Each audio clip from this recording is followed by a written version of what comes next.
आपण शुणुचंती व्यासवाणी। जनगण मन अधिनायक जय हे भारत भाग्य विधाता।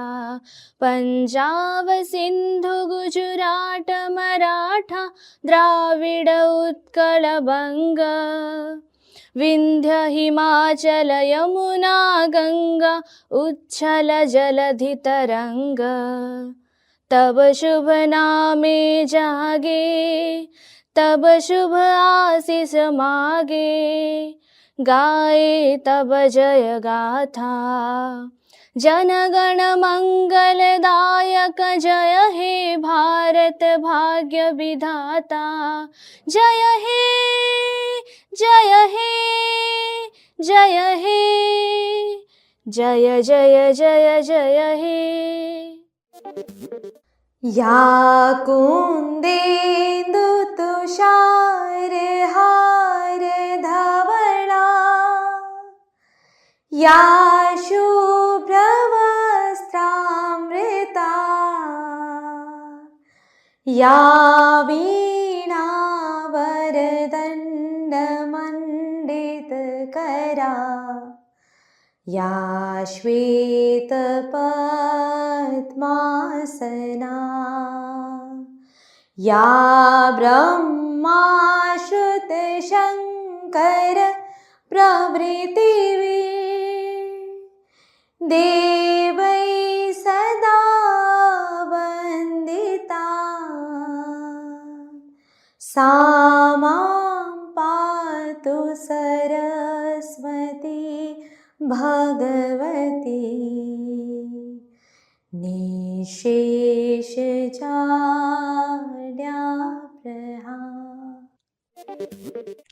नमस्कार व्यासवाणीर खबर सहित मु जागृति। प्रथमे मुख्य खबर। आसंता जानुआरी 23 तारिख बालेश्वर कसम्बो मेला अनुष्ठित हेब। विलंबित न्याय लोकंक आर्थिक स्थिति को प्रभावित करुछि कहिले सुप्रीमकोर्टर मुख्य विचारपति जस्टिस सूर्यकांत। एकक उच्च शिक्षा नियंत्रक गठन बिल को केंद्र कैबिनेट रे मंजूरी प्रदान। भारतीय जनता दलर परवर्ती राष्ट्रीय अध्यक्ष भावे नितिन नवीन नियुक्ति हेले। सिडनी रे आतंकवादी आक्रमण जोगु 12 जनक मृत्यु। तृतीय T20 मैच रे दक्षिण आफ्रिका को 7 विकेट रे हराइला भारत एवं आगामी सप्ताह पर्यंत शीत प्रकोप जारी रहिबो। एबे संपूर्ण खबर। आसंता जानुआरी 23 तारिख बालेश्वर सहर अंतर्गत रेमुणा गलई निकटरे सप्तम कसम्बो मेला अनुष्ठित हेब। यह 4 दिन धरी चलिबो एवं जानुआरी 26 तारिख रे शेष हेब। ए संपर्क रे गतकाली अनुष्ठित एक बैठक रे नुआ बालेश्वर उन्नयन परिषद तरफ निष्पत्ति निया जाइछि। सरस्वती पूजा अवसर रे रेमुणा गलई निकटस्थ कसम्बो पड़िया रे एही मेला आयोजित हेब बोली परिषदर सभापति भगवान दास खंडालवाला कहिसंती। एही अवसर रे बैठकर संपादक शिल्पी केशुदास, उपसभापति तथा समाजसेवी रविंद्र कुमार जैन एवं परिषदर अन्य सदस्य माने उपस्थित थिले। विलंबित न्याय लोकंक आर्थिक स्थिति को प्रभावित करुछि बोली गतकाली सुप्रीमकोर्टर मुख्य विचारपति जस्टिस सूर्यकांत कहिसंती। ओडिशा हाईकोर्ट रो बार एसोसिएशन पक्षर आयोजित एक आलोचना चक्र रे मुख्य अतिथि भावे जगदेई जस्टिस सूर्यकांत एहा कहिसंती। आलोचना चक्र को उद्घाटन करी से कहिथिले जे विलंबित न्याय लोकंक आर्थिक स्थिति और सम्मान उपरे प्रभाव पकाई थाए। एथिरे 3टी कथा को गुरुत्व दिया जिबा दरकार। साधारण लोकंक उपरे कम चाप पकाइबा, अनिश्चितता दूर करिबा एवं तृतीय रे साधारण लोकंक सम्मान रक्षा करिबा। न्यायपालिकार लक्ष्य हेबा उचित बोली जस्टिस सूर्यकांत कहिथिले। एही आलोचना चक्र रे ओडिशा हाईकोर्टर मुख्य विचारपति जस्टिस हरीश टंडन, सम्मानित अतिथि भावे एडवोकेट जनरल पीताम्बर आचार्य एवं ओडिशा राज्य आईनजीवी परिषदर सभापति सीतांशु मोहन त्रिवेदी वक्तव्य प्रदान करथिले। विश्वविद्यालय अनुदान आयोग बा यूजीसी, अखिल भारतीय वैश्विक शिक्षा परिषद बा AICTE ଏବଂ ଜାତୀୟ ଶିକ୍ଷା ପରିଷଦ ବା NCTE ସ୍ଥାନରେ ଏଣିକି ଉଚ୍ଚଶିକ୍ଷା ନିୟନ୍ତ୍ରଣ ପାଇଁ ଗୋଟିଏ ସଂସ୍ଥା ହେବ। ଏଥିପାଇଁ ଅଣାଯିବାକୁ ଥିବା ବିଲ୍କୁ କେନ୍ଦ୍ର କ୍ୟାବିନେଟ୍ ପକ୍ଷରୁ ମଞ୍ଜୁରୀ ପ୍ରଦାନ କରାଯାଇଛି। ପୂର୍ବରୁ ଏହାକୁ ଭାରତ ଉଚ୍ଚଶିକ୍ଷା ଆୟୋଗ ଭାବେ ନାମିତ କରାଯାଇଥିଲା। ଏବେ ଏହାର ନୂତନ ନାମ ବିକଶିତ ଭାରତ ଶିକ୍ଷା ଅଧିକ୍ଷଣ ବିଲ୍ ରଖାଯାଇଛି। ଏଠାରେ ସୂଚନାଯୋଗ୍ୟ ଗୋଟିଏ ଉଚ୍ଚଶିକ୍ଷା ନିୟନ୍ତ୍ରକ ଗଠନ ପାଇଁ ନୂତନ ଜାତୀୟ ଶିକ୍ଷାନୀତିରେ ପ୍ରସ୍ତାବ ରହିଥିଲା। ଭାରତୀୟ ଜନତା ଦଳର ପରବର୍ତ୍ତୀ ରାଷ୍ଟ୍ରୀୟ ଅଧ୍ୟକ୍ଷ ଭାବେ ବିହାର ମନ୍ତ୍ରୀ ନିତିନ ନବୀନ ନିଯୁକ୍ତି ହୋଇଛନ୍ତି। ଗତକାଲି ଏ ସମ୍ପର୍କରେ ଦଳ ପକ୍ଷରୁ ଘୋଷଣା କରାଯାଇଛି। ବର୍ତ୍ତମାନ ଭାରତୀୟ ଜନତା ଦଳର ରାଷ୍ଟ୍ରୀୟ ଅଧ୍ୟକ୍ଷ ଥିବା କେନ୍ଦ୍ରମନ୍ତ୍ରୀ ଜେପି ନଡ୍ଡା ଅବସର ନେବାକୁ ଯାଉଥିବାରୁ ନିତିନଙ୍କୁ ତାଙ୍କ ଉତ୍ତରାଧିକାରୀ ଭାବେ ବିବେଚନା କରାଯାଇଛି। ନିତିନଙ୍କ ବୟସ ମାତ୍ର 45 ବର୍ଷ। ବିହାର ବିଧାନସଭାକୁ ସେ 5 ଥର ନିର୍ବାଚିତ ହୋଇସାରିଛନ୍ତି ଏବଂ ବିହାର ସରକାରରେ ପୂର୍ବରୁ 2 ଥର ମନ୍ତ୍ରୀ ହୋଇସାରିଥିବା ଜଣାପଡ଼ିଛି। ଅଷ୍ଟ୍ରେଲିଆର ସିଡନୀଠାରେ ଥିବା ବଣ୍ଡାଇ ବେଳାଭୂମିରେ ଗତକାଲି ଏକ ଆତଙ୍କବାଦୀ ଆକ୍ରମଣ ଯୋଗୁଁ 12 ଜଣଙ୍କ ମୃତ୍ୟୁ ଘଟିଛି।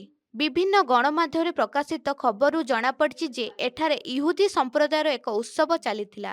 ଏହି ସମୟରେ 3 ଜଣ ଅଜଣା ବନ୍ଧୁକଧାରୀ ଆଖିବୁଜା ଗୁଳିଚାଳନା କରିବାରୁ ଘଟଣାସ୍ଥଳରେ 12 ଜଣଙ୍କର ମୃତ୍ୟୁ ଘଟିଥିଲା ଏବଂ ପ୍ରାୟ 30 ଜଣ ଆହତ ହୋଇଥିଲେ। ତେବେ ସେଠାରେ ମୁତୟନ ପୁଲିସର ପାଲଟା ଗୁଳିଚାଳନାରେ 2 ଜଣ ଆତଙ୍କବାଦୀ ନିହତ ହୋଇଥିବା ସୂଚନା ମିଳିଛି। ଏହି ଆକ୍ରମଣକୁ ବିଶ୍ୱବ୍ୟାପୀ ନିନ୍ଦା କରାଯାଇଛି।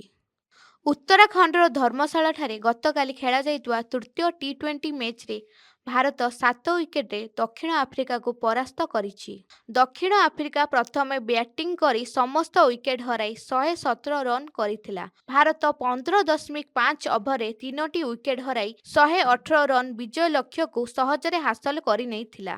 ଏହାଦ୍ୱାରା ଭାରତ 5 ମ୍ୟାଚ୍ ବିଶିଷ୍ଟ ଟି20 ଖେଳରେ 2-1ରେ ଆଗୁଆ ରହିଛି। ଆସନ୍ତା 17 ତାରିଖରେ ପରବର୍ତ୍ତୀ ଖେଳ ଲକ୍ଷ୍ନୌଠାରେ ଖେଳାଯିବ। ଏବେ ପାଣିପାଗ ଖବର। ଭୁବନେଶ୍ୱର ଆଞ୍ଚଳିକ ପାଣିପାଗ ବିଜ୍ଞାନ କେନ୍ଦ୍ରର ସୂଚନା ଅନୁସାରେ ଆଗାମୀ ସପ୍ତାହେ ପର୍ଯ୍ୟନ୍ତ ସାରା ରାଜ୍ୟରେ ଶୀତ ଲହରୀ ଜାରି ରହିବ। ଗଲା 24 ଘଣ୍ଟା ମଧ୍ୟରେ କନ୍ଧମାଳ ଜିଲ୍ଲାର ଉଦୟଗିରିଠାରେ ରାଜ୍ୟର ସର୍ବନିମ୍ନ ତାପମାତ୍ରା 4.2 ଡିଗ୍ରୀ ଥିବା ରେକର୍ଡ କରାଯାଇଛି।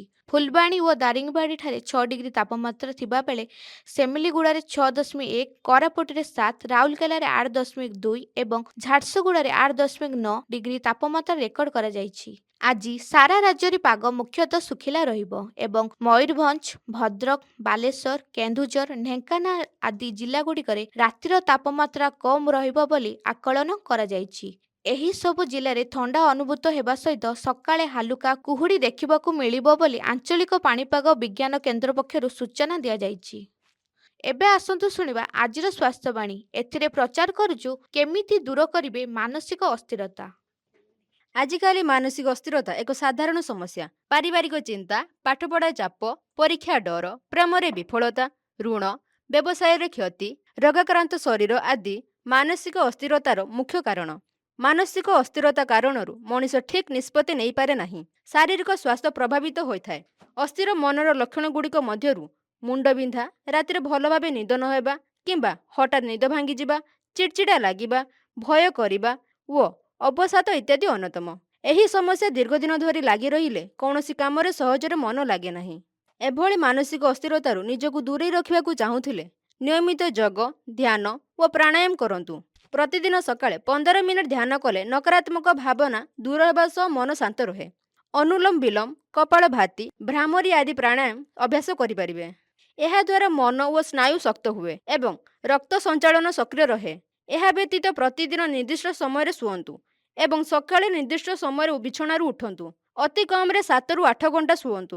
ଅତ୍ୟଧିକ ମୋବାଇଲ, ଟେଲିଭିଜନ ଓ ସୋସିଆଲ ମିଡ଼ିଆ ବ୍ୟବହାର କରନ୍ତୁ ନାହିଁ, କାରଣ ଏହା ମନରେ ଅଶାନ୍ତ ଭାବନା ସୃଷ୍ଟି କରେ। ଖାଦ୍ୟପେୟ ପ୍ରତି ମଧ୍ୟ ଧ୍ୟାନ ଦେବା ଜରୁରୀ। ସୁଷମ ଖାଦ୍ୟ ଉତ୍ତମ ମନର ସ୍ୱାସ୍ଥ୍ୟ ପାଇଁ ଅତ୍ୟାବଶ୍ୟକ।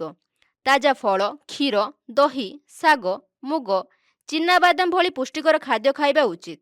ଅତ୍ୟଧିକ ଚା, କଫି, ମଦ୍ୟପାନ ଓ ଧୂମପାନ କରନ୍ତୁ ନାହିଁ, କାରଣ ଏଗୁଡ଼ିକ ମନର ଅସ୍ଥିରତା ବଢ଼ାଇଥାଏ। ଏଣୁ ଏହିସବୁ ଅଭ୍ୟାସଠାରୁ ଯଥାସମ୍ଭବ ନିଜକୁ ଦୂରେଇ ରଖନ୍ତୁ। ନିଜ ବ୍ୟକ୍ତିଗତ ସମସ୍ୟାକୁ ପରିବାର ସଦସ୍ୟ ଓ ସାଙ୍ଗସାଥୀମାନଙ୍କ ସହ ଆଲୋଚନା କଲେ ମନ ହାଲୁକା ରହେ। ସକାରାତ୍ମକ ଚିନ୍ତା ଓ ନିଜ ଉପରେ ବିଶ୍ୱାସ ମନକୁ ଦୃଢ଼ କରିଥାଏ। ପ୍ରକୃତି ସହ ସମୟ କାଟିବା, ସକାଳେ କିଛି ସମୟ ବାହାରେ ଚାଲିବା, ଗୀତ ଶୁଣିବା ଓ ପୁସ୍ତକ ପଢ଼ିବା ଦ୍ୱାରା ମନ ଶାନ୍ତ ଓ ସ୍ଥିର ରହେ। ଯଦି ମନରେ ଅସ୍ଥିରତା ଦୀର୍ଘଦିନ ଧରି ରହୁଛି କିମ୍ବା ସାଧାରଣ ଉପାୟରେ ଭଲ ହେଉନାହିଁ, ତେବେ ତୁରନ୍ତ ଡାକ୍ତରଙ୍କ ପରାମର୍ଶ ନିଅନ୍ତୁ। ମନ ସୁସ୍ଥ ହେଲେ ହିଁ ଜୀବନ ସୁନ୍ଦର ହୋଇଥାଏ। ମନର ଯତ୍ନ ନିଅନ୍ତୁ, ସୁଖୀ ଓ ସୁସ୍ଥ ଜୀବନ ବିତାନ୍ତୁ। ଆଜିର ଖବରକୁ ଏଇଠି ରଖୁଛୁ। ନମସ୍କାର।